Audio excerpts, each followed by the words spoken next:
All right, guys. So the two guys that I have with me right now need no introduction, but I'm still gonna make it, my job to do the best that I can here. On one side, we've got actually, I must say, two alumni from Mathieu Martin, like myself. I think probably elite high school, right? Elite.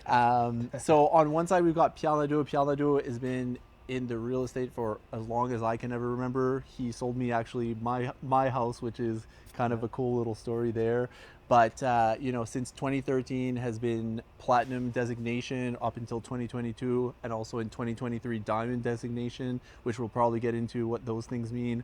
Also, I've seen over 1,000 houses now sold so far up until 2024, which is unbelievable. And part owner of Creative as well, which is obviously an unbelievable achievement there. And on the other side, Kyle Johnson, which in 2023 I believe was #1 in the Greater Moncton area for Exit Realty, and on the North American spectrum, #1 in gross sales in the New Brunswick territory, #1 in closed sides in the New Brunswick territory, and #2 in listings as well in New Brunswick territory. So congratulations on all those things. Thanks, and John. those are just from this year. I can't even start to imagine what else you've had there. So obviously for you two, really successful career in the real estate industry. But what I wanted to maybe start off with is I think we all three of us share a story that maybe 10, 15 years ago doesn't start off as we're looking at it today, right? I think we maybe had this crossroad moment where we it changed our trajectory. So whether it was like a enough is enough moment, or maybe it was like, it could be anything, right? I know on my side, the part where I became more aware of what I'm responsible for was in university. I got cut from the soccer team, and that was like the first time I was like, you get pissed off and you're like, this player wasn't good, and screw this coach and all that. But then once you get over that anger, you kind of realize, wait a minute, like maybe I wasn't taking this so seriously. Maybe I didn't train hard enough. Maybe I didn't do this. And that was kind of my moment there where I realized a lot of this stuff in my life is my choices, and I have the choices that I have to make in order to be successful and to do better with my circumstances, right? And do you guys have any tell me how it starts? Where does it go into real estate, I guess? Go first. I can No go fighting, first. guys. Go No first. fighting. No fighting. Seniority. Sorry, Seniority first. Well, let Age before seniority go looks. first. Yeah. So I got a degree in marketing from UDM, and in my second year, between my first and my second summer, I went to France to work there for 4 or 5 months. Okay. And the family with whom I lived there Yeah. owned real estate, Okay. Okay. and I helped them with rents and fixing stuff and all that. And when I came back, I was never a very good student. I did pretty good Yeah. in school, but I didn't like to be bossed around. I didn't really like to follow rules, and I kind of liked to do my own thing. Yeah. So anyhow, I came back, and I told my dad I wanted to start in real estate, and I wanted to buy some rental units. Yep. So he said, sell your car, Okay. No way. which I bought for you like on a loan, so you have to pay me back for that already. Yeah. I won't lend you more money. So you sell the car, you'll start walking, but that'll be your down payment. No, you'll start walking. Yeah. It's a So- good trade. Good trade. Good trade. If Yeah, you yeah. do that, I'll sign for you. Fair enough. So I bought a rooming house behind the campus, and I started managing that. And when I finished my degree, I knew I didn't want to have any boss. I wanted to be my own boss. Okay. So all I knew was real estate a little bit, because I had Yeah. a bit of real estate. So I thought to myself, Why not? maybe if you're a realtor, well, then you get to have your own business. You know a bit about it. You're local, so you know a lot of people. This Yeah. could work. Yeah. So that's when I called a certain company in town, and Okay. I said, "Are you looking for more agents?" They said yes. So I went and I did my course that year in the beginning of 2010. Okay. and I became realtor from that point. No way. For me, it was just knowing that I didn't want a boss, Yeah. and I didn't know anything else in real estate. I thought maybe I could be a cop because every day's going to be different. Yeah. I wanted to have a different day every day. Yeah. So being an RCMP came to mind, but I decided to stay local and I join think you the made a real good estate. choice. It worked out pretty good so far. What about you, Kyle? So yeah, to kind of go back on Pierre about the own boss thing, I think I have to agree with him that, you know, to be able to own your own business, you can't just go and throw yourself into anything, but real estate is kind of an open field in a sense that anybody can do it, in a sense, if you're willing to put time into Yeah. it. I was at the time with Irving in St. John. I was stuck. I was gonna have a baby. I had to figure out a way to get home, so I looked online, and I was like, okay, what can I do that I can do part-time while I'm working there and not go to university or college or start over again? Yeah. And there was underwater welding, and there was real estate, and I picked real estate, kind of like Pierre. I wanted to invest, or I was Right. debating to. My mom had a rental when we were young in the worst neighborhood on Dufferin, on the corner of Dufferin and High Street. Yeah. I'll never forget that. It was a shithole at the time. I remember. At the time. I remember I was really young, and we evicted the tenant in the basement, and he was growing weed at the time. That was like, holy jeez. Yeah, Must have yeah. been at least 20 years ago. Anyways, so I kind of always had that in the back of my mind, and I was like, okay, I got to figure out a way to get out of, like, again, to go back to the owning your business. But when you're on a salary or Monday to Friday, you kind of have that, there's layers of management you can go up with Right, time, right. and I was moving up, but it wasn't going fast enough, or I was getting bored of doing the same thing every day. I was in trains and stuff. I did actually like it, but eventually you hit a plateau. So then you try to see, okay, how can I get out of this? So there's rentals. I liked rentals. Mm-hmm.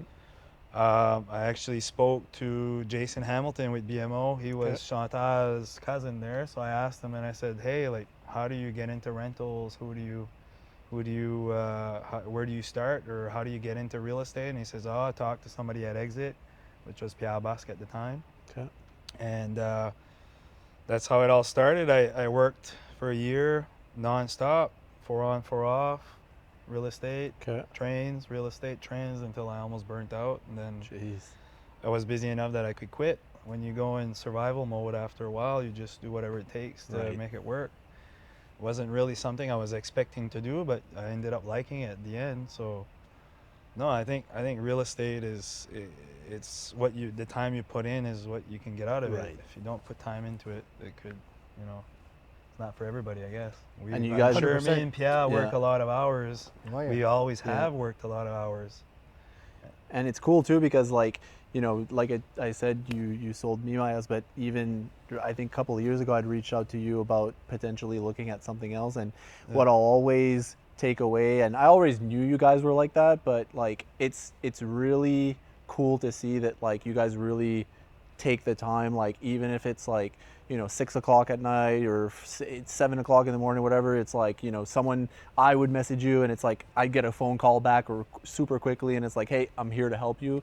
And so like you say, it's like you're gonna what you get out of it is as much as you put in, but you guys are a testament to that success by really going out of your way to making sure the client's taken care of, right? Which is great. 100%. There's Yeah. no other way, Yeah. especially in an industry where we're, what now, like 550 No agents? way. It's getting out of control, really. So- My God. I mean, when you're selling yourself and you're selling your service, Yeah. being available, Is like a big part, always, is essentially the biggest asset you got Right? Yeah. if you're able to put in the hours, you know? Yeah. So it's a big difference maker. Did you find, like, I mean, has any of your, like, has a family member or brother or sister or whatnot, has their career path ever influenced where you are today? Like, did that entrepreneurship style come from that, or was it a friend, or how did that come about? Was it like a mentor? For me, honestly, it had nothing to do with my dad's or mom's or Yeah. sister's footprints. Yeah, It was yeah. really, I was always just, You didn't want someone as a boss, right? like I was, I don't want to say, but I was in detention or suspended or Same as funny. always, Same as me. always. Yeah. And, but I had good grades. Right. Even some of the courses were advanced. Yeah. But I had a hard time sitting in classroom. Right. And I remembered saying to myself, if I got to do 30 years of sitting down at a desk, Yeah. I don't want to take anything away from it. It's fine. People Right. do it. People Right. love it, and Right. it's good. But for me, it will not work. Right. And I know it. Yeah. I knew it ahead of time. Okay. So when I found something I liked, And it fit with that, right? and it fit with that, Yeah.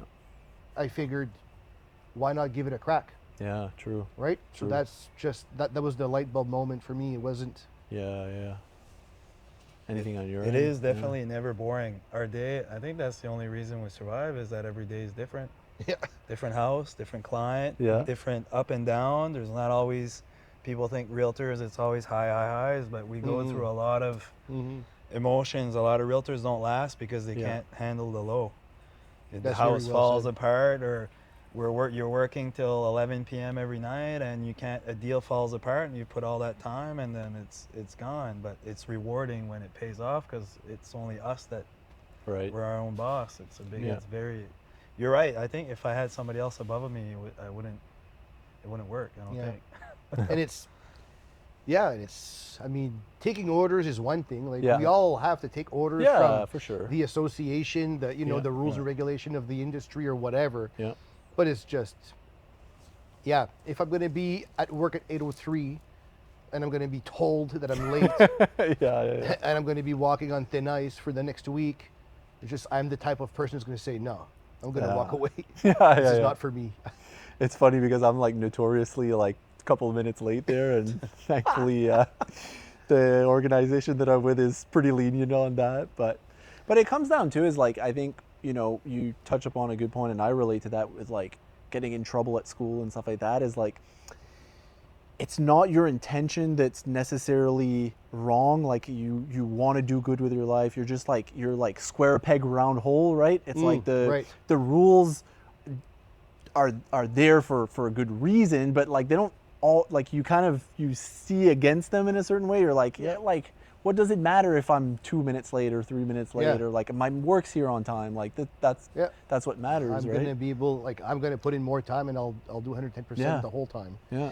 But and again, it's not about, like when I say I feel like I didn't fit in the wheel of being in a regular 8 to 5 job. Yeah. Again, I'm not taking away anything No. from it. It's just not a good fit for me. I knew that I was going to get, like, is it hyperactivity disorder? Yeah. Is it just anxiety? Yeah. Is it just too much energy? Is it just not wanting to sit down? I don't know. Yeah. But a different day every day was for me awesome. Yeah. I find too, it's like, and maybe you guys see it the same way or maybe differently, and you can let me know, but I think school doesn't prepare everyone correctly. Like they make it like a one size fit all approach, Mhm. and it makes it a little bit difficult for maybe the active people that don't want to be sat down at the desk at all time. That's a little bit difficult there. Or maybe it's like, some people are not as much book smart, but they're like, street smart, as they call it, right? Yep. They're better with building relationships, conversations, deals, stuff like that. And probably real estate fits way more in that. Is there a big study component in terms, like, are you guys doing a lot of like book research, or is it more like on the field stuff when it comes to real estate? I think it's a lot of. I was actually joking with a new agent this morning about it, because she was like, I'm not gonna name her name, but she was saying, Jesus, I can't believe people are actually using me. I have no idea what I'm doing. And I told, in a like a blunt way, Yeah. and I said, a lot of it's on the job training. Right. You're going through fires, you're going through scenarios. There's not a perfect answer for every situation. Right. It's a lot of psychology with clients, a lot of that you don't learn until you went through that whole scenario. Yeah. So I think what they give us is the same as what they do in school. They give us a book that you write a test, Yeah. and we don't use that book ever again. Right. A lot of it is right. all stuff. Yes, it's important to know some of it, but a lot of it, I think it's daily experience everything. That knowing the market's very important. Me and Cal do a lot of volume, so we know all the trends a little bit more without having to always have to study it maybe as much. Like, Yeah. you know, like we'll talk, if he goes to see one of my house, he'll know when it's overpriced, and I know too, Okay. because he knows the market where everything is. But some people, if they're not as familiar with working at doing as many showings or listings, or being familiar with comparables, they may not be as in touch. But I think that would be mostly the research we would do day to day. And there's that NBREA training we have to do every year that Yeah. is forced there, but it's just them trying to up their game and try to create something for us there. But yeah, I think that's that makes sense. day by day. Do you Yeah, I find agree. like in terms of like, and I always try to look at, and that's why we want to invite a lot of different aspects in our industry to talk about building the community, because obviously like, you know, home hardware supports building the community, supports a lot of our builders and stuff like that, but I think realtors play a big part in that as much as even like government officials play a part in that. Do you find like your work is directly, like, how do you see it in relation to building our community? Do you see it as just a transaction, you're helping people get a house, or is there a bigger picture in that you might not think people know about your profession? It's a good question. I think we help the community grow in the sense that a lot of people are coming here. Well, this is for the moment anyways, Yeah. but I mean, you know, because before maybe not so many people came here, but now a lot of people are coming. Okay. And when we sit down with them for the first time, or we speak to them for the first time when they're away, trying to understand how the city's laid out and where should they buy, Yeah. where should the kids go to school, you know, what's the best fit for their For the family. Yeah. We assess the situation and we try to tell them where they should probably be looking. Mhm. And so we try to put like-minded people together, and Okay. we try to help them get a natural habitat for who they are, without having met them yet. Yeah. So we're good at, well, we have to be good at putting the pieces of the puzzle Yeah. in order to get good fits, right? Yeah, And that's yeah. in the client's best interest as well. So the community, we're helping that way for sure. Also, we have a good beat on when things are striving, when things are more dormant, encouraging developers and contractors to build more, build less. You know, this is an up and coming area, so we're helping that area develop over time. I know we sponsor, myself, and I'm sure you do too, but sponsor a lot of sports Yeah. for the kids, Yeah. especially Yeah. new sports, existing sports. Yeah. You know, so we're helping families and kids that way, Yeah. for sure, through sponsorship and just, you know. I mean, getting people a home is a big part of the equation Yeah, too, but right? it's not just getting them at home. It's trying Yeah. to understand what they need. Right. We know the place so much. Yeah. Like True. we understand the kind of the unwritten Yeah. Where to rules live, of who the lives city. here, and what's we there. know Yeah. where they're going to be the best fit. Yeah. You know. Yeah. We're also one of the first people that the newcomers meet. Yep. So we true, also eh? develop, we're kind of gatekeepers. So if we kind of show them that it's really nice, sometimes they're shopping St. John, Fredericton, up north, and they'll talk to us, and we become friends with them, and we kind of try to develop them to say, hey, you know what, you're not a stranger. There's lots of activities, like Pierre said. There's lots of stuff for the kids. So I think we're gatekeepers for them to try to keep people to stay here, because we want them to buy, of course, but we also want them to feel welcome. Yeah. Yeah. Yeah. Do you? Is there anything that comes top of mind of any recent like cool stories that came about from any newcomers or anything like that? You're like, oh, this was kind of a good like heartwarming story that. Ooh. Good question. Yeah. Good question. I sometimes I have some and then I forget. And then I'm like, Yeah. oh, someday I'm gonna be on mean- a podcast and think about it. I saved this story exactly for this moment here. Yeah. Yeah, this family was stranded in the ocean, and then Kyle went Yeah.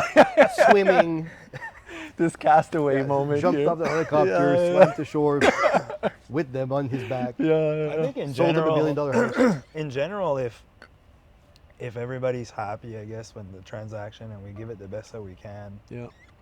I think we try to please everybody the same way, I guess. Yeah. Yeah. Off the top of my head, I don't really have there's been so many in the past years. Yeah, like it's hard to say. It's a lot of, it's like what, 60% newcomers now? Okay. Toronto, like Ontario people too. Like, Mhm. I think I had a testimonial there of a lady when we used to do, the one I can remember, we used to do a lot through COVID. It was when it mattered if we were actually honest or not, Okay. because they were buying on the phone. Oh my God. Yeah. So we were going to see houses left and right, and it's not like that as much anymore. We have more Right. time to shop, so everybody's more kind of relaxed. But she was scrambling because she had sold her house, and I was always afraid that they would buy a house and come there and say that, shit, I bought a friggin' True, eh? Because they're doing it like pig in a blind, bag, eh? right? Or Yeah, what yeah. did you sell me or whatever? And she was really impressed, and I did everything for her. She was quarantined, sick in a hotel. So I couldn't always do that for everybody, No, but for no. her, for some odd reason, she was having a hard time, and I did it, and she was pretty happy in Memron. Okay. And she was like, "This is the best place ever. I wish I would have moved earlier." Wow. So a lot of Ontario people have immigrants. It's different because I don't think they haven't lived a Toronto life, or it's True. different Yeah. life, or I don't know, Yeah. different lifestyle. But she was saying that the quality of life was a lot better here, and she Cool. was happy that the transaction, everything worked out. She loved the house, so that was a good one for me during COVID. Good one for you. Yeah, yeah. Yeah, absolutely. Yeah, you might have one that comes up. Now, one thing that I know in our industry, or I guess for home hardware, something that's really changed as of late is the commercial side of things. Have you guys started to get involved more with commercial real estate? Like, has that been a bigger part of your portfolio, or are other people managing that? Like Pierre, you have people that you're managing, so is that something that you take care of now, or? No, Jean-Michel Alain. Okay, right. He's in charge of our commercial Yeah. division to a certain degree, and I mean, he's really spreading his wings, and Okay. I mean, he's been in the business for a long time. Yeah. As in expansion Dieppe, and Okay. as an engineer with a surveying firm. Okay. So he knows the ins and outs of the commercial Yeah. game Yeah. very well, but he's getting very busy. Moncton in general is getting very busy with Yeah. industrial and commercial. Yeah. Halifax had less space in the recent years because they needed to develop more industrial park space. Right. So a lot of companies came to Moncton instead, Okay. Okay. because it's kind of the hub, you know. Right. A lot of stuff come by boat through St. John and Halifax, Yeah. and it gets distributed here, then it goes from here. Yeah. So it's a sector that's very, very promising Yeah. Yeah. for Moncton for the years to come. A lot of land was sold, Okay. and a lot of businesses are getting established here. Yeah. That's ensuring jobs, Which is good, local economy stimulated because people are working. Yeah. So that kind of ensures, you know, current wheel movement, Yeah. Yeah. and Yeah. it also ensures influx of people coming in Yeah. to keep that wheel going. So we don't plan, we don't think commercial is going to stop anytime soon. Yeah. But myself, I limit myself to residential. Just residential. Right? Yep. Yeah. For you, Kyle, just pretty much. Yeah, me, it started with houses. Now I do a lot of apartment buildings, Okay. a lot of rentals. Yeah. I own about 300 units myself. Okay. Wow. Building, I'm starting in spring an 87 unit in Moncton, Okay. 56 in Dieppe, and potentially another 113. Okay, So I'm wow. partners with. So I do pretty much the development. Okay. I have a builder, the engineer, everything's all set up to do it. Wow. Sold a lot of land for apartment buildings more, Okay. because commercial's a tricky thing, leasing and stuff. I let Jean-Michel, he's the man at that Yeah. right now. Okay, Oh, geez, good. he's been doing good. Yeah. I just don't know enough about it or wanted to learn too much about leasing. Mm-hmm. If selling apartment buildings and stuff, I do enjoy because I own some myself. Yeah. I'm looking to grow in case something happens with realtors. You never Right. know. It's kind of my retirement plan. So, Yeah. and I enjoy doing that. So, no, doing a lot of actually. I just changed with Elmwood. I'm getting all my materials from Oh, them. there you So go. yeah, Thanks I'm for the support. renovating the old Elmwood Hotel. I bought the. Oh, no way. Yeah, Crazy. bought that. So I'm renovating it right now, and the building next to it. I think we're potentially gonna flip them. So I Okay. do different things in the Yeah. commercial world, but mostly apartment buildings. So, Okay. yeah. Yeah. So right now, I mean, like obviously for the past, well, I mean, through COVID, it must have ramped up like just absolutely psychotically, right? Have you found now that it's a little bit back to like actually doing inspections, actually doing visits, open houses, that stuff there? Has it become more of a norm? Or has some of the stuff kind of lingered still from what you went through? Yeah, it's definitely much busier than it's ever been before COVID, Okay. but it's not as crazy as the COVID days, Right. which we might not see again for a long period of time. Who knows? But Yeah. realistically, but no, it's the market is more in balance than it was. Okay. Although we still have a seller's market, so buyers Okay. still need to act fast. Yeah. We're starting to see a lot of multiple offer situations, like where there's a few Still, bids, especially in like we're gonna say 250 to 450 range. Okay. Yeah. Is that kind of the sweet spot right now? Yeah, I'd say so. A lot of people seem to be approved in that range. Yeah, Okay. interest rates are higher, so some people that were looking for 5, 6, 700 now are they're Right. so That's big it's mortgage a common payments, denominator. Right? So a lot of people looking in that space, and so sellers still have to expect a lot of visits. Okay. It's still very busy. Yeah. If you have kids and pets, maybe you want to move out of the house for a couple of days. If you Yeah, have yeah. a listing that's Okay. prone to having a lot of viewings. Okay. But yeah. So you it's- can get several listings done at a Yeah, time, like the right? house stays intact for a couple of days. You Yeah. can let people in and Yeah. try and get offers before the tornado kids come around and Yeah. do their thing. So so it's quite a bit busier than it's ever been before COVID, but not COVID speed. Yeah. Well, it's like you said earlier, like in my mind, selling a house through like virtual calls and Zoom meeting, like that doesn't It was that doesn't insane like back then. I Holy it doesn't shit. function in my mind, right? That's crazy. yeah. How many have you done like that? Jeez, for what, 2 or 3 years we were doing it like that? And have you sold quite a few like I through? remember we couldn't go out there, and I would sneak out and Yeah, me too. just as just being cabin fever. I'm like, oh, I'm not doing showings with masks and doing virtual showings and stuff. Yeah. People would buy, holy shit, but the prices were cheap too. Huh? Right. Yeah. That's the thing. Holy eh? shit, did the prices ever go up? Like, Yeah. holy jeez, and to touch on what Pierre said, it's all interest rate related. Like, That's a big thing. if that goes down again, it's busy now. Yeah. He's right. And under 450, you still get bidding wars and stuff. Up, it depends. If you have a certain product that everybody wants, sometimes they'll jump if it's higher all at once, or sometimes they won't move at all. Right. But if that drops again, we're gonna get busy. We're Yep. gonna Even get busier busier, again right? too. There's too much people moving here. I think we're like a hot spot now. Yeah, it is. Yeah. There's little inventory, Yeah. and That's true. if interest rates drop, more people get qualified. Yeah. So there's going to be more buyers out there for a little bit on the shelves. Right. So whatever's on the shelves is going to fly, right? Yeah. More than it does right now, which is already a fast market. Do you find there's a lot of like, because I'm thinking you said earlier about like there's a lot of newcomers coming in, maybe it's Ontario, maybe it's like overseas, stuff like that. Do you still see quite a bit of people that it's like local people just trying to reposition themselves in maybe a new house, or on the other end, is there a lot of new home buyers? Like how does the market look like right now in terms of the people that are trying to buy?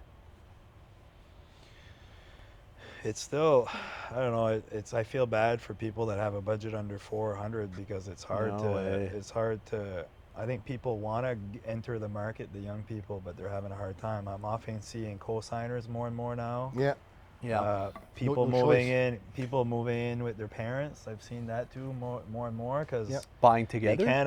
can't afford to upgrade, Okay. or it's just cheaper to take the equity from the parents' house, buy, because nothing's affordable with the new rate, or they can't save up for a down Wow. payment because everything's so expensive. Yeah. Yeah. It's a weird mix right now. It's a of, weird mix. of buyers. And like people don't know. So to your question, Yeah. are people selling to get another position within the market for themselves? It's like a double-edged sword because they know if they put their house for sale at a reasonable price, it's going to sell fast. Yeah. And then they don't know where they're going to go, and there's not much to choose from. Yeah. Right. So it's like, I want to move, I can move, like I can afford it, but Yeah. should I do it? Right. I might sell and be stuck Yeah. without having something to buy, right? So it's kind of a weird moment. Yeah. But yeah, to your point, like, I just remember when I started in the business, Yeah.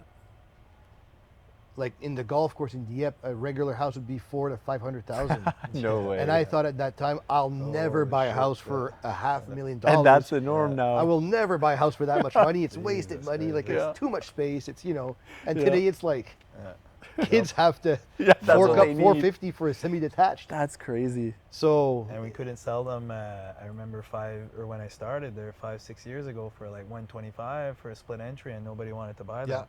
yeah, Now whenever it's Oh my God. friggin' That would be a 300 steal or now. 330, and people are throwing themselves at them. Yeah. I remember like $500,000. It was like a year listing because you would get the odd showing here and there, Yeah. and if ever you would get an offer, it would be like a low ball because nobody bought them. Yeah. And now it's like it's Do pretty you- much an average. Would you say that there might be, because there's so low inventory, there's also this urge to purchase, or like just trying to secure a home? Maybe people are worried, like, if I don't buy this one, I'm never going to buy anything. Do you think that plays a part as well?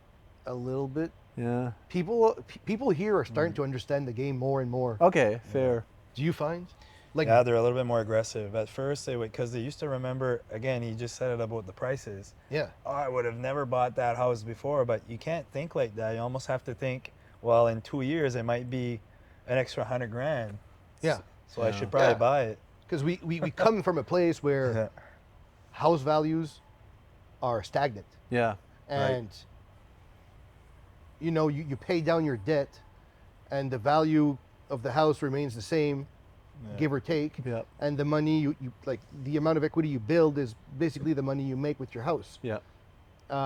So whenever we heard that the neighbor bought the house for 200,000 and the next year wanted to sell it for 225, we'd say no. Like, he bought it for 200. Yeah. He's not going to make 25K off Yeah. my back. There's no way. Yeah. Right? Yeah. But now people came from Ontario, and we kind of still had, even me, Yeah. when prices were starting to go up and up and up, Yeah. I was like, $200,000 for a semi-detached. I'm never going to let my buyers.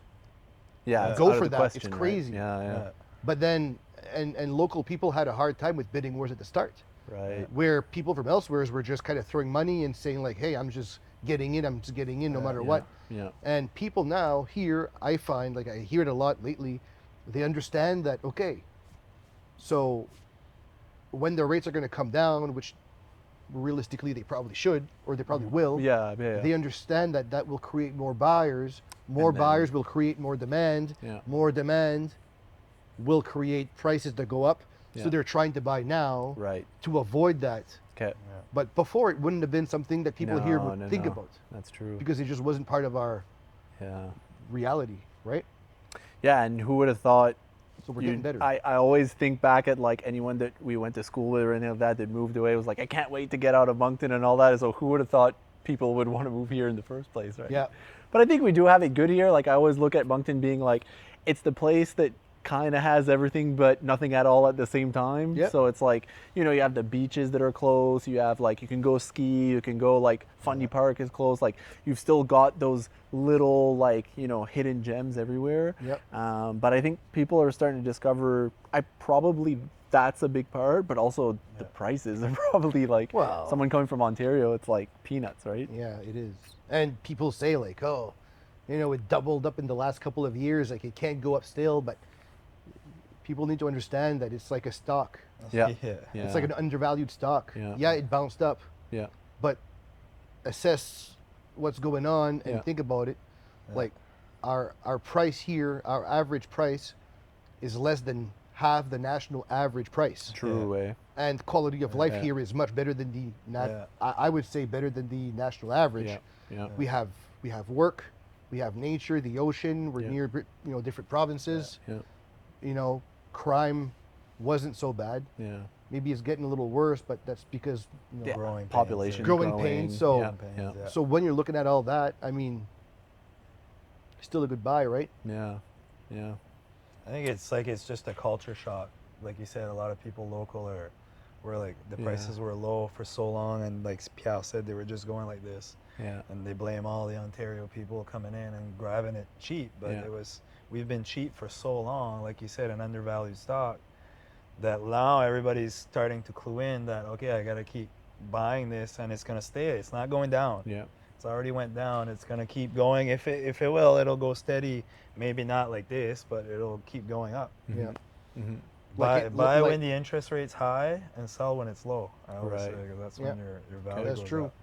Nice. Yeah, that's true. As well said. That's true. I'm kind of gonna talk a little bit more about like just the role of a realtor, and I'm looking at it from my perspective where, and you said it at first, is like the amount of time you put in is what you get out of it. So obviously it isn't the normal 8 to 5 and all that. So I'm thinking more so of like the work-life balance and how you've maybe been able to make that work for you. Like, how do you guys make this situation in your life at how intensive work can be in some areas, and now that it's gotten so busy, how do you make personal life still work with it, or do you?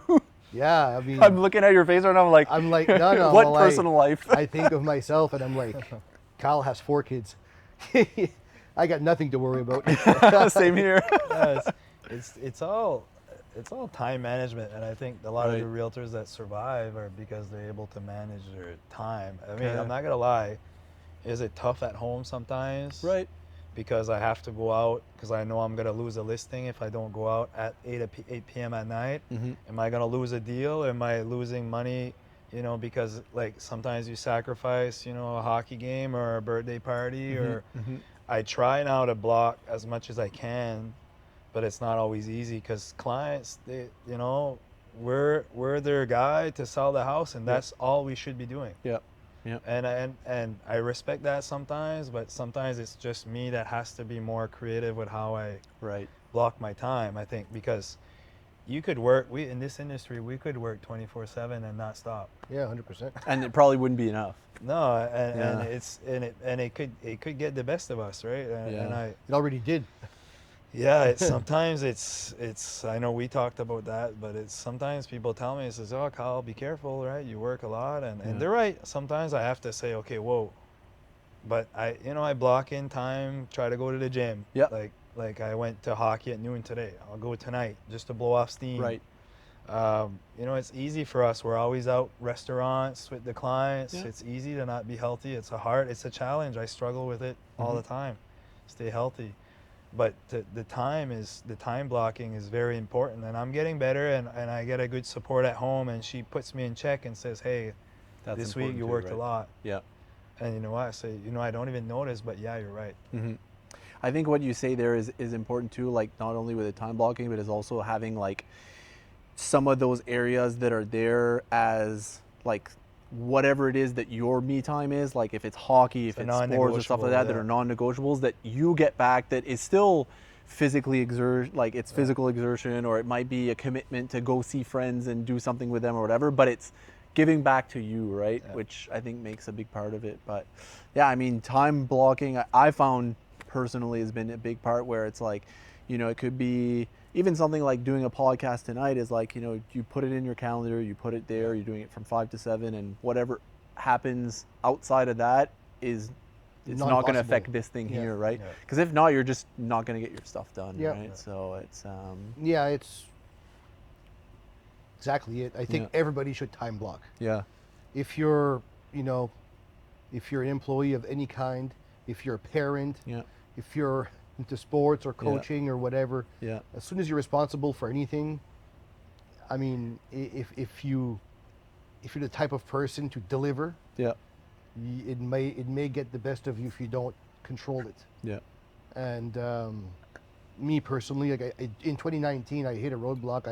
I burnt out, No way. and oh yeah, like the phone would ring and I'd almost cry every time. I just could not hear it. I was Okay. absolutely just, I couldn't. It was, I That was was consumed. Yeah. And after that, I just decided to say, hey, listen, when you need to work on weekends and evenings, try to like if I'm going to go out on the weekend, I'm going to choose one day Okay. and I'm going to fill it up so that the next day I can have a big segment of my day free of appointments. Okay. Okay. Same for the weeknights. Try to get as much. I'm in going to one try, night. like if I'm going to, like for example, coming here today, Yeah. I have appointments in Moncton North after. Okay. And you try to get Because that. tonight, Right. because It's a work night. Yeah. because tomorrow I'm going to try and not work. Right. And Thursday I'm going to work again. Right. Because if you just go by the request, Yeah. well, you're going to plug in people everywhere in your schedule, and you're never Yeah. going to see the end of it. Yeah. And when you you and I probably worked, I'm going to say 70 to 100 hours a week for the better part of 10 years straight. That's insane. Oh, it's true. Yeah.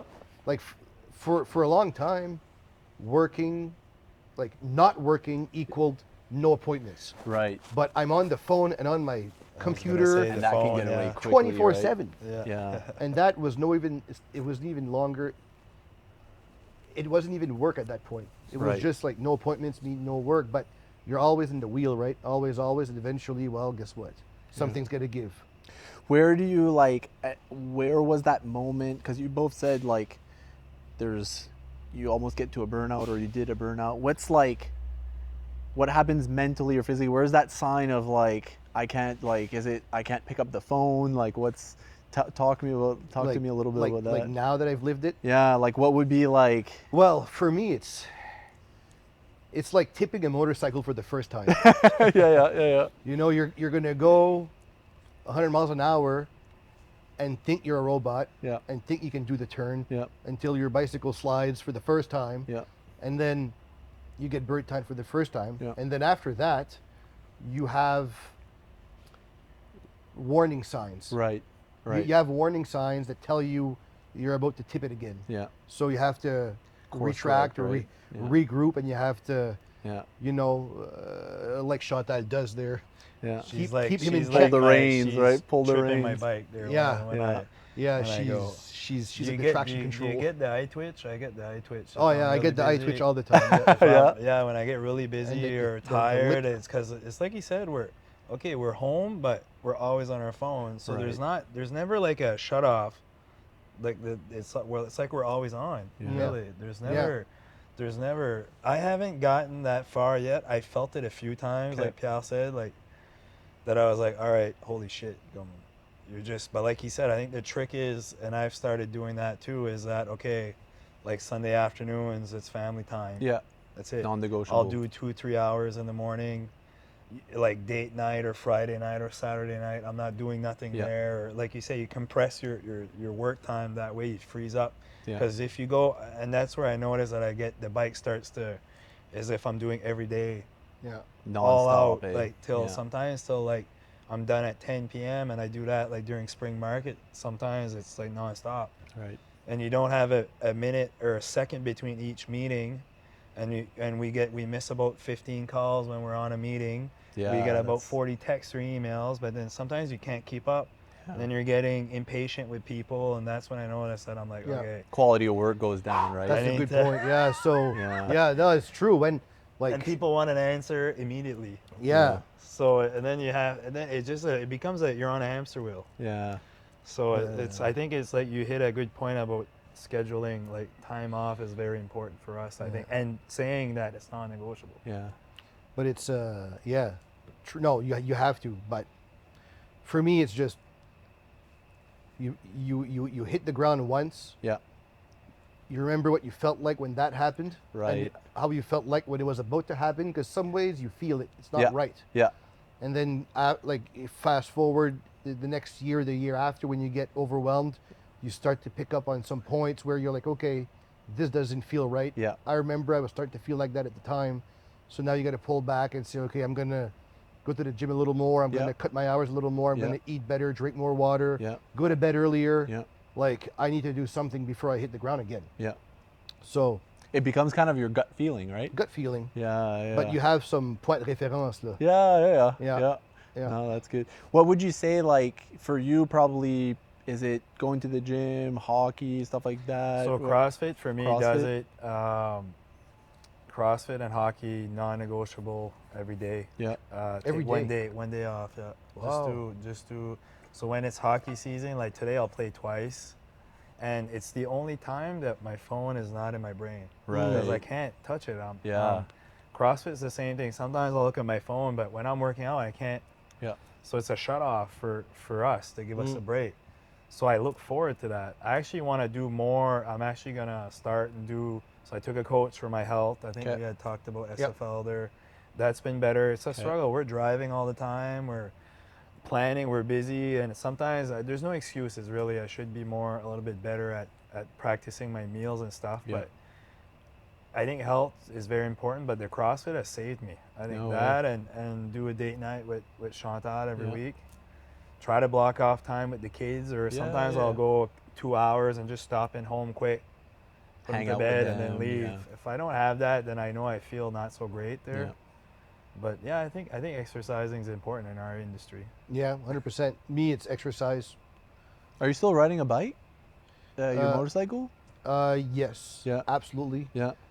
When it's the proper season, I like to go for a motorcycle rip because I like to go out on the trails. So I go as fast as I can, and I can't think of anything else. Try not to tip the bike. Yeah, exactly. But I mean, for the rest of the year, it's not about having a beer with your friends or hanging out. Yeah. Like, I mean, yes, I Still love doing fun. that, but to actually cater to my health and my well-being, it's sweating. Okay. Whenever I sweat, after whatever problems come at me, I can deal with it better. I'm calm, I'm composed, my heart beats lower. Like, I just feel it. I'm ready to take on issues and put out fires. Because sometimes it ramps up and you feel like your level of patience is just dropping as hours go by in the day. You hit the gym, you sweat. Once you're done, you look at your phone, you got 10 messages, and you're okay with answering them all with no problem. Right. Whatever they are. Yeah. It's weird. And it probably comes back to your point. It's like you were able to, while you're doing that, getting that sweat equity, is like you actually disconnected. So it's an actual break. So when you can come back to it, it's like, okay, I got to put that aside for a while. Now I'm good again to get back on the horse, right? And now, this is, like, it's not like that for every realtor. Right. We do a huge volume, so we're kind of asking for our problems. Yeah. So we have But to you've do built these, it, right? So Yeah, well, we've built it, and we love it. Yeah. And it's who we identify It's as. kind of like a drug. I don't know about Oh, you. 100%. I Deal feel junkie? We both, I always say it. And we Deal all junkie. have, Oh, yeah. we all have a little bit of past there in partying and whatever, and I feel that we've probably channeled it into that stuff. Yeah. We definitely are deal junkies, because there'd be no. Yeah. I don't think we'd still be there if it wasn't. Oh, for that. there's no way you can love it that much before, No. unless you're addicted. Yeah. Now, in terms of, like, we talked a little bit about the market and stuff like that. Is there, like, we've had realtors previously on another episode, and they've shared some thoughts there. Like, right now, like, in terms of what's available in Moncton, is it better to be maybe a buyer of a fixer-upper, or do you think, like, building's the better avenue? Or, like, is there something, in your opinion, right now that's, like, if I were to buy a home right now, in which Kyle, you're still investing a lot and stuff like that, is like, what are some of the things that are coming up for you guys right now in this area? Well, I think if you're a home builder or you want to build homes, Yeah. it's a good time because there's there's very little inventory. Right. Okay. So often the risk associated with building is not being able to sell Okay. and recuperate your money in a timely manner. Yeah. So the monthly expenses related to holding Mm-hmm. your construction is going to eat away at your profit to the point where it can become a loss. Yeah. So you work this whole time for nothing. So it kind of alleviates that. So being a builder, being able to have some inventory for the buyers is probably key. Okay. I would say Okay. if you're going to be in real estate. Yeah. Yeah. What do you think? Yeah, that would probably be. It's because it's to go back to how much the prices have gone up. Any Right. used inventory right now is pretty much already at market price. Okay. And for a flipper to go in and try to do flip, it can be a little bit hard because there's not that many deals anymore. Like I always tell a flipper, sometimes you're better to go knock on the door yourself because we have to give them true market value, right? Right. Of what it's worth. But it's still getting tight because the prices are high. A builder, like you said, like Pierre said, he's right. If there was land enough and the builders could go, we could sell way more than what we have right now because that's what everybody wants. Yeah. Investors, it's getting hard because the interest rate, property taxes, that's another whole topic. Property I'm sure taxes everybody's too, pissed off yeah. about. MB Power is going up another 9.3%. So for investors, it's getting a little bit harder. Right. There's still ways of doing it. Okay. That's why I'm doing more building because the old stuff is getting expensive and the numbers don't work. Yeah. But I think, like Pierre said, the best bet would be, you know, if somebody could develop land and build, I think you could make some good money off that. And is that happening? Like, are you guys working with? Yeah. Okay. Oh yeah. Well, like right now, there's a lot of new builders. You know, it's like a gold rush. Right. Yeah. You know, There's an opportunity everybody there. hears and that everything sells. Well, it's a good time, obviously, to be a builder. So Yeah. there's a lot of new builders in the business, and people that are taking their crack at it, Okay. which is not a bad idea. Yeah. You don't want to be stuck holding the bag, though. Yeah, that's true. So eh? it's, you know, but yeah. Yeah, there's not a lot of custom homes being built that much. It's mostly No, spec, eh? spec homes now. Yeah, yeah. Builders who build custom homes build them for clients who hired them to Yeah. build their family home. Yeah. So those homes are not going for sale. Right. It's not creating inventory. And are there just less people that are looking for stuff like that, like that are going to the custom route, or? There's actually, It's expensive now, I think. it huh? is Yeah. expensive, but Yeah. I mean, I have a lot of clients that are waiting for higher end homes, Okay. but people build them for themselves. Yeah. Okay. They're not right. being built to be sold. Yeah. Right. So it's not contributing to the problem. Yeah. So how do you, and I mean, I'm just asking because I'm green to this, is like, how do you convince someone to build a house in that situation? Like, who's building it for themselves in that sense? By what do you mean by that? Well, say I have kids on the way. Yeah. My better half is pregnant, Yeah. and Oh, congrats, man. thank you. Awesome. yeah. Triplets. Oh. Really? Yeah. No What? way. No, no, no. And and Jesus Christ. Get should have ready. ran with it. Yeah. Oh, that's Wow, triplets. Good way to congratulations, huh? start. yeah. And I want to sell my apartment or my Yeah. condo, Yeah. for example, Yeah. and I want to build a house for myself. Yeah. And I want to be in that area, and I want this style of house, and it probably won't be for sale. And I don't want to wait for the right one. I just want to build my house. Right. I hire a contractor, and I say, build me that house. Yeah. The contractor builds the house, and I move into it. Yeah. You know what I there- mean? Yeah. Yeah. So it won't be for sale, yeah. and that's tying up a lot of the contractors. right. So there's a lot of that happening. I get what you mean. Yeah. Yeah. Yeah. Jam. Contractors in general that create inventory for the market. They're- They build specs, we call Right. them. Okay. They usually build like townhouses and semi-detached and Yeah. stuff that's more affordable, like a Honda Civic type house, if Right. you will, Right. that can be appealing to the majority of the buyers. Yeah. And because of course they don't want to be stuck with a customized house, Right. they build something that a lot of people can relate to, Right. so that the inventory can flow, Okay. right? And they can keep building and keep their crew going. Right. Yeah. Yeah. Lot less of those right now, you'd say. Yeah, there's still quite a bit. Yeah. They're mean, all pre-sold. they're I all- think. they're all Holy pre-sold, shit. yeah. Really. They're all Well, it's pre-sold. like Okay. again we said under 450 right now. Yeah. It's like gold. Holy shit. Really. everybody's throwing, because that's all people can buy, and it's Yeah. new. You get a lot of newcomers. They don't know any contractors. They don't trust any new contractors. Right. So they buy it brand new because Mm. they figure they're good for a year because they got the 1-year warranty. So I that's what I'm seeing a lot. Yep, is- very much. And they also, we noticed that, like I'm in a certain neighborhood in Dieppe Okay. where there's a lot of Nigerians. Oh, okay. And a yeah, lot of yeah. people buying the pre-sold. So right now it's just a piece of land, but we sold them a house plan, Yep. and they know what's going to be inside the house, behind the walls. They know all the rules and regulations Right. in the neighborhood. Right. We pre-signed on all that, and the builder's about to build their house in the spring. Okay. And we have a lot of them that are pre-sold, Yeah. and they're all Nigerians, or Okay. because they know that if their natural community are there and established, and they Right. like it, they trust the builder, they trust the environment, they Yeah, trust the yeah. area. Why would I go take a risk and buy somewhere else? True. Eh? So they just kind of stick with Yeah. the people they know and Yeah. trust. yeah, that makes So sense. certain pockets cater to certain people. Yeah. Yeah. Now, do you guys remember the first house you ever sold? I do. Really? Tell me about it. It was on Airview Street in Dieppe, and it was a client of mine. I used to bartend, Okay.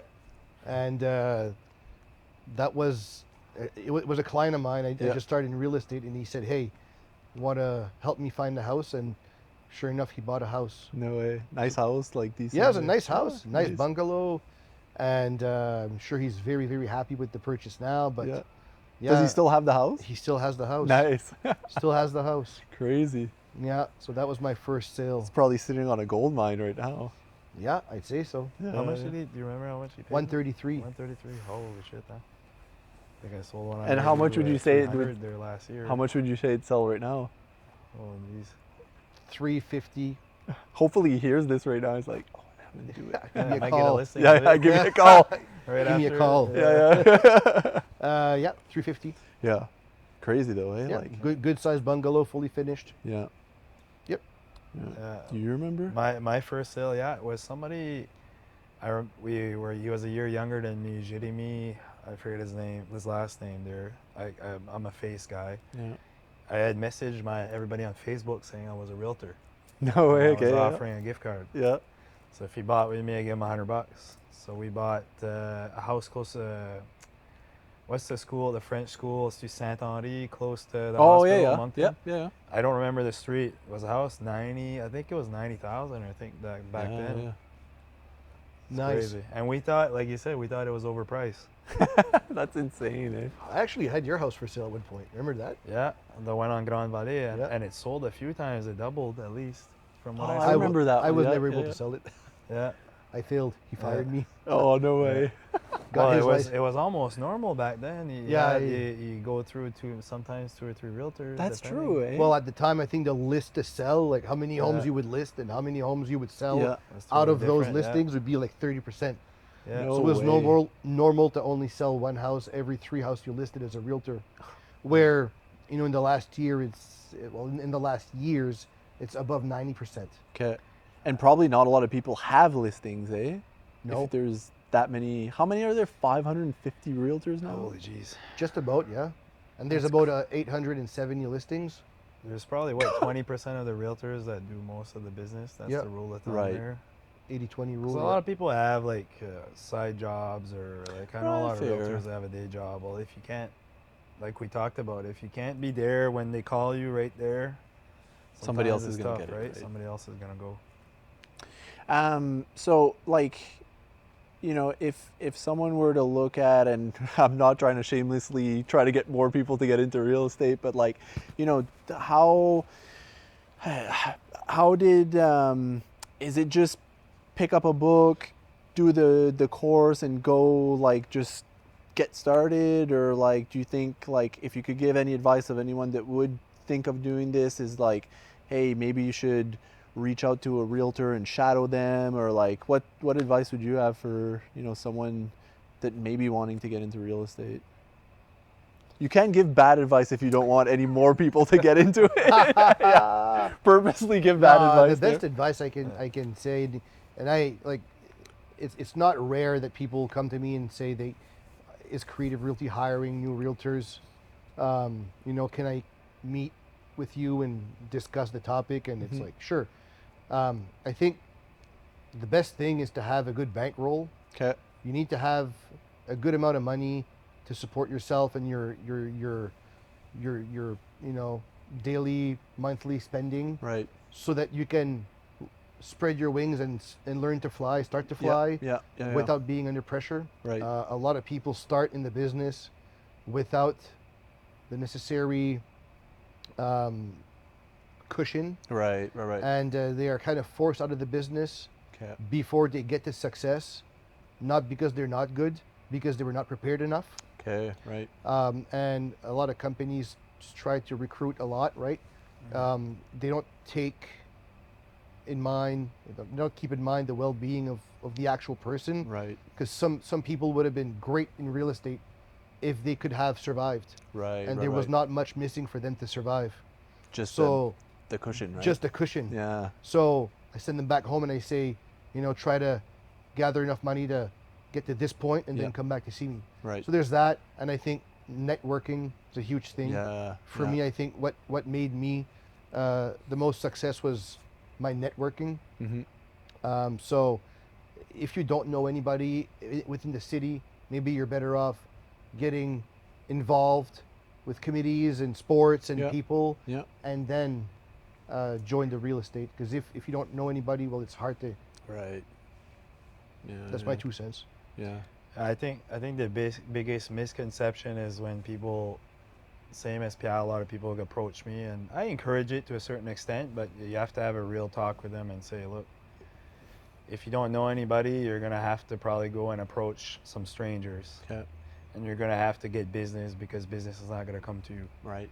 It may be if you know a lot of people like Pierre, like he did at first, and Mhm. people like you and you socialize a lot and you have a lot of connections, but some people, they think the market's hot and that we're making gobs and gobs of money, and that if it's too easy to sell, that they can do it. Right. But the reality is that some agents I only sold my first house, it took me 5 or 6 months. Okay. And like Pierre touched on a good point there. That's why I never quit my job. But some people quit and then they're like, they don't have any money. Yeah. The cushion. And they're like, holy shit, I can't. And then they scramble, and then it distracts them, because then they're focusing on the money, and they're not focusing on their business. And Right. I think it's the biggest misconception of realtors is that, they don't understand it's feast or famine. Right. And if it's all commission, and we have to pay the government, we have to pay a lot of stuff, and they're not educated in that. They just see us driving nice cars and Yeah. having nice things, but we put in a lot of time. Yeah. And to get to that point, we had to hustle to get there. So I think it's just educating them, knowing that it's not as easy as it looks.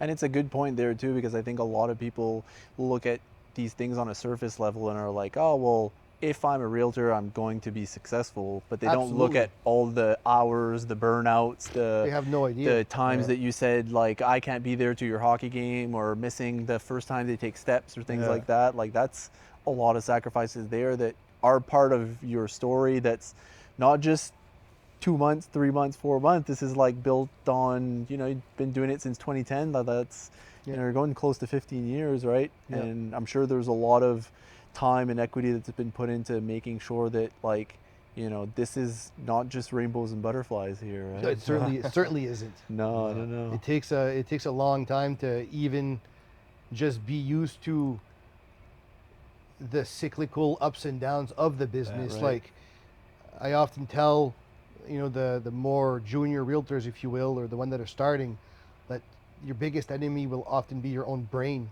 Right. Yeah. because we like to compare ourselves with our peers, and we're on those social medias, and Yeah. people say, oh, I sold a house and I listed a house, and then you're sitting there not busy, and you start to think, okay, what did I do wrong? Right. Who did I piss off? Right. Is my career going downhill? Why aren't people calling me? All the self-doubt, And right? sometimes it's just because you just emptied your pipe, you sold a few houses, and now it's time to fill the pipe again, and you're about to start your upswing. But Yeah. or when it's winter, like I remember my partner Milen, she, like up to like 5 years ago, she'd be like, in the month of March, she'd be like, okay, Pierre, like, when are you going to ask me if you should find a job again? Right? Because Yeah, every yeah. January and February, like maybe not in the recent years, Yeah. it's always very busy, but Yeah. it used to be more cyclical, right? Yeah. Right. So in the winter, like it didn't matter how much money or business you made in the rest of the year. Yeah. When you come like after Christmas, you'd be like, okay, I'm ready now, and then And the there's phone nothing wouldn't ring happening. that much, and you're like, all right, am I gonna have to find a job? Like, is this whole real estate thing done? Go back to bartending. Yeah. Yeah. And then sure enough, everything just unplugs Yeah. come spring. But just to be, even though it had been 10 years of me thinking the same thing over and over and Yeah. over and proving myself I was wrong every time, Yeah. my brain still went there. Yeah. And now with the social media thing, we're always comparing ourselves, and Yeah. you know, that's very, very, very cancerous for a realtor. Right. It's True. actually like one of the worst things. I mean, even outside of a realtor, I think just, you got to be careful with social media In general. and just be mindful that you are looking at highlight reels, right? Yeah. Like, it's not a lot of people will focus on posting frequently about even their struggles, right? They'll Of course just, not. the vacation I went on, the new car I bought, the house I sold, the house I bought. Those are the things that they post because in a nut, like, we've kind of boiled it all down to trying to just show that we're successful, right? I'm good, 100%. right? And it was never created for that. I mean, that's like No. these platforms evolve and they end up being what they are. But to your point, it's it's important for us to realize that the battle that we're really facing is the one that we're facing, that we're creating in our own mind. And Yeah. if you can get out of that, especially in the slower months and stuff like that, and be Oh, like, yeah. listen, focus on your journey, focus on your path, the things that you can do, and you will be able to be successful, right? Yeah. So, do you guys do any, like, is there any ongoing training that happens? Any like do you go out to seminars or anything like that that have been beneficial, or do you even have the time? Want me to start? Yeah, you go first. I mean, I give training. Okay. We have an 8-week cycle at Creative. Okay. I'm the one hosting it, and Nice. we talk about pretty much, we touch on every aspect of the business. Nice. Every Tuesday, same hour. So, so I give training out. But as far as going to get training for myself, Yeah. honestly, I just stay in touch with the reality of the market every single day, the Yeah. news, Yeah. and that's where Yeah. basically I get my training is just. And with your experience now, I mean, I should be thinking you should be the trainer like you're doing, right? Well, So, I mean, maybe, but Yeah. it's just, when you've been doing it for 15 years, eventually you Yeah. start to, like, the training part is not so much, but we have every year we have ongoing education that we have to go through to Right. earn our credits to be able to stay licensed. okay, But that's they like do a day or that. two per year, Yeah. so that's not very. It's like mandatory. Yeah. So no, I mean, everybody should get more education than In less. general, right? But yeah, Yeah. I know Kyle gets tons of education. I every year, because I feel that when you're at the top, there's a lot of agents that are, and not in a bad way. I'm grateful to be there with people like Pierre and other good, wonderful Yeah. agents. You feel that if you don't improve or you don't do something different, that there's somebody. That's how I feel. Like Yeah. you say, how every year, like Yeah. I have the same panic attacks when I get slow, or I always feel like something's gonna happen. Yeah. So my trick to that is just, okay, what can I do different to set myself apart? So every year I do something different. Last year I took radio, so I did radio ads. So I went to the States to do training there with agents from Okay. other brokerages. Different mindset. The US has got a lot going on. We won't go into that, but it's different mindset, not the same as here, but it was kind of a training and just showed me a different, like, Perspective, right? perspective Yeah. and learn on marketing. Like, I never went to university, or I never went Okay. to stuff like that, so I'm trying to improve on that side. So this year was more social media, getting out of my comfort zone. I actually I built a coaching program because it's been years. When I have something in my brain, I have to get it out because Right. it's taking place in my head. So Yeah. I have to. So same with projects. Anything I have in my head, I have to get it out because Yeah, it's yeah, just yeah. taking bandwidth, right? So I tried the coaching. To be honest, I didn't enjoy it as much as I thought I would. Okay. I think I'd rather sell. I enjoy Okay. selling. Do what you're good at too, right? I enjoy. I think we're at a point in our life that that I don't want to do stuff that I don't like doing Yeah. anymore. And I choose not to because I don't have to. Yeah. But I'll still try something out of, I feel if we're not improving or going out of our comfort zone, Yeah. we're not getting, it's not going to help us keep going like that. We'll just stay stagnant. And it's true. I mean, you got to look at it this way: is like if you think that this thing that we're doing, whether it's a career or it's a hobby or whatever, that it's a destination that you're going to get at, and once you get to that destination, it's like, okay, they're going to put a medal on you, you're going to be done, you're going to be sitting on the throne, you don't have to do anything anymore, and you're happy. That's an illusion, right? Like, I think it's the ongoing work, that ongoing struggle, like not getting to a burnout per se, but it's always that, maybe now you're focusing more on time blocking and that's your improvement, but you're still maximizing on the quality of your phone calls or the quality of the service that you're doing. And those little improvements there are always part of the journey of getting better in whatever it is you're doing. So it is totally important for that. Keeping an edge. Yeah. Because that's when you don't like it anymore. Like maybe at a point, and I don't know, I wasn't You there get in stagnant, 2019, right? you probably weren't enjoying it anymore. And I feel, sometimes I do feel like I don't enjoy it. And that's when that's kind of when the bike's tipping. I know that, You got to holy do shit, something, right? it's like there's too much going on. I'm not enjoying this right now. And I think that's part of the whole thing, is to figure out a way to keep enjoying what we're doing all the time. Yeah. So That's and you're good. I think you're by far the best in the business at keeping an edge above and everybody else. I mean, not that you're trying to do so, but I mean, I know you're always trying to improve, but you're always doing different things, and it's nice to see, because I know for myself, like I'm more of a dinosaur. I don't like changes that much. yeah. But you see, Kyle is just embracing. Social media. Yeah, he's just like, doing yeah, different things yeah. to just keep the wheel turning and keep it interesting. And it's like, well, it helps people like me try to keep up. Yeah. And you need, But it's like, true. I like, hats off to you, yeah. man. 'Cause I've always yeah, found, I don't like, enjoy it. At first I don't enjoy it, but we talked about Yeah. it before we were recording. But Yeah. now it's become just like anything else, I guess. you Yeah. get better at it and it gets more comfortable. And I think it's a confidence thing too. I think Yeah. a lot of the time, like, we create these insecurities because of what you were saying earlier. It's like afraid, the yeah. battle inside of your own mind. It's like you're the one saying you're going to look goofy on Mindset, camera. yeah. You're the one that's not going to be able to do it. And Yeah. like, but it's once you start doing it, the first time it might not be like, it might be rough around the edges, but if you're able to look at it and look at it not as like, I can never do that again, and look at it more in the perspective of how can I do something better, you're in turn going to get better at it no matter what, right? Yep, So 100%. listen, I always finish off with one last question, because I think it's one that's important, especially for hopefully the younger generation or anyone that might be, just kind of trying to figure out what their first step is in life. And it's, what advice would you give to your younger self? I wish that I was introduced to real estate. Like, we talked quick about it at school. They don't talk about any of that. Yeah. Like the girls at home, like they all kind of they see real estate, they see what I do, and they all kind of want to be part of it. I wish I would have known about it before. Mm-hmm. I think it's something that we have to talk about more and more, is all like stuff about how financing work, how real estate. Yeah. So I think it's good that somebody needs to educate themselves about real estate before making a decision. Right.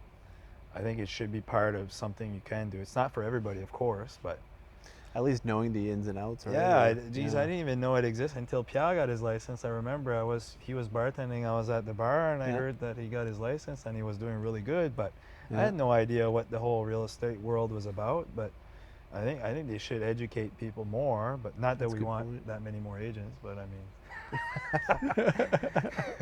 but yeah, I think I wish, it's too bad they don't talk about it in school, about, buying apartments. Yeah.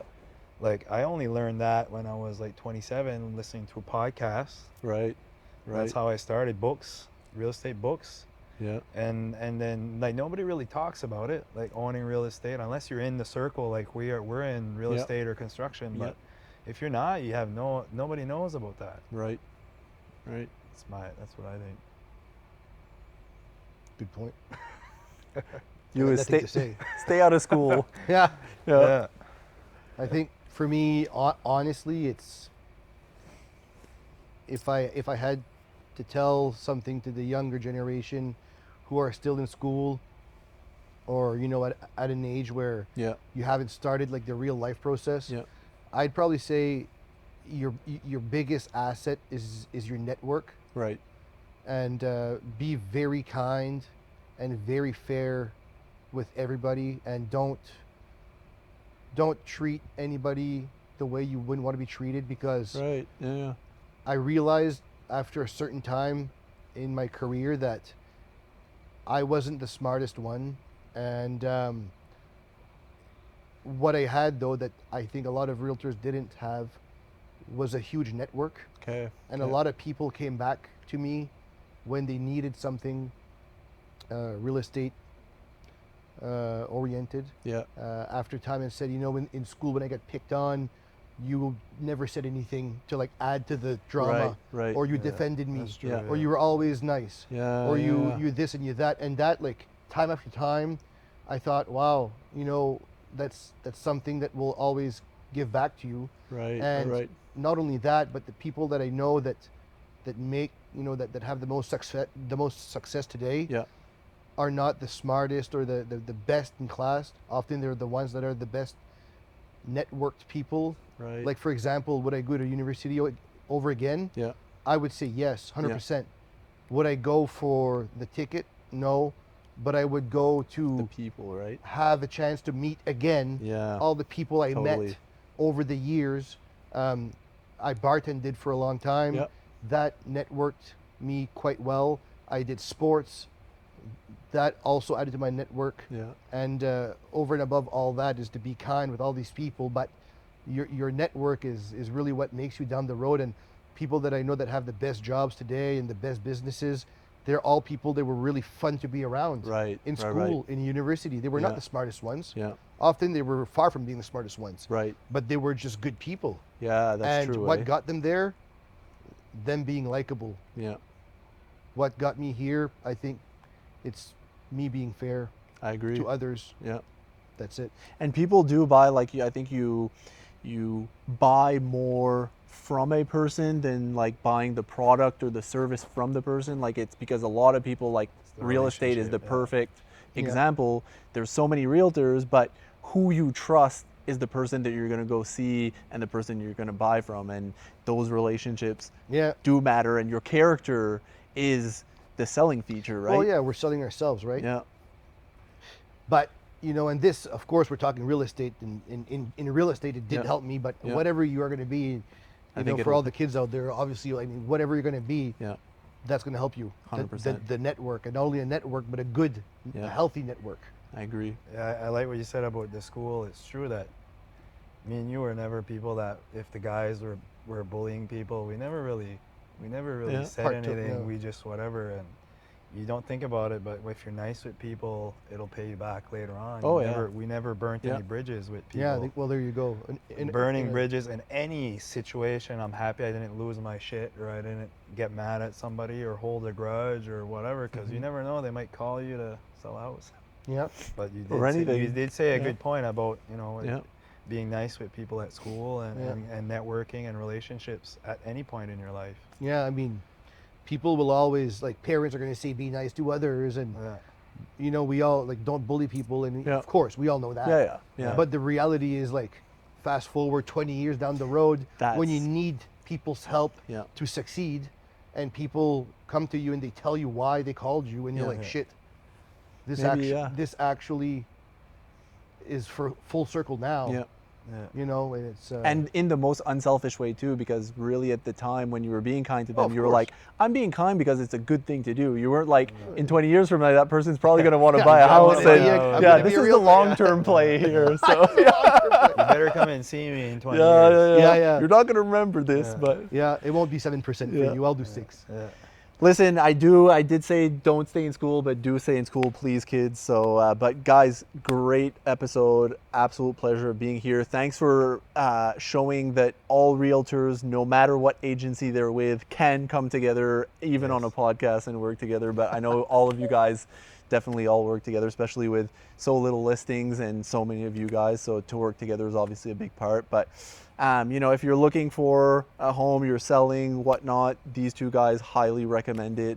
And like I said, absolute pleasure, guys. Thanks a lot. Thank you.